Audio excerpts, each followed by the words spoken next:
مطلب نبی صلی اللہ علیہ وسلم کے صحابیات عمر بن خطاب نے اتنے سخت ترین الفاظ میں اس کو بیان کیا ہے کہ اللہ کی اس پر لعنت ہے، لعن اللہ المحلل والمحلل لہ، جس کی خاطر کیا جائے اس کے اوپر بھی لعنت ہے، اور جو کر رہا ہے یہ عمل وہ بھی ملعون ہے۔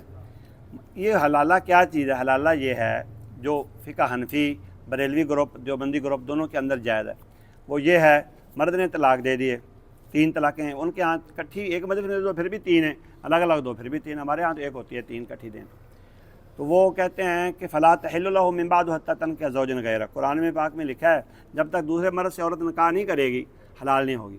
ہماری تشریح یہ ہے کہ مستقل ازدواجی زندگی کے لیے نکاح کرے عورت، پھر اس کا خاوند فوت ہو جائے یا طلاق دے دے تو پھر پہلے اس کے ساتھ نکاح کر سکتی ہے۔ یہ شریعت کی تفسیر ہے، ہماری کا مطلب قرآن و سنت۔ اب ان کے ہاں کیا ہے؟ ان کے ہاں یہ ہے کہ ایک عورت کو کسی مرد کے ساتھ جا کے باہمی معاہدہ کر لو کہ 2 3 4 دن تم نے اس کے اپنے پاس رکھنا ہے اور خاوند بیوی والا معاملہ کرنا ہے، پھر بعد میں ہم لے جائیں گے، تو یہ تو صاف سیدھا زنا اور تو یہ حرام اور کبیرہ گناہ ہے، چھوٹا گناہ نہیں، اس کے اوپر لعنت ہے اللہ کی۔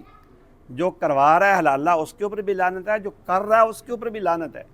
دیکھو اس کی فرق کیا ہے، نکاح سے حلالے کا کیا فرق ہے؟ نمبر 1، نکاح ولی کی اجازت سے ہوتا ہے، یہ ولی کے بغیر ہے۔ نکاح 2 گواہوں میں ہوتا ہے، یہ گواہ نہیں ہے۔ نکاح میں حق مہر مقرر ہوتا ہے، اس میں حق مہر نہیں ہے۔ نکاح کے بعد ولیمہ ہوتا ہے، اس میں ولیمہ نہیں ہے۔ کوئی چیز ہے اس میں؟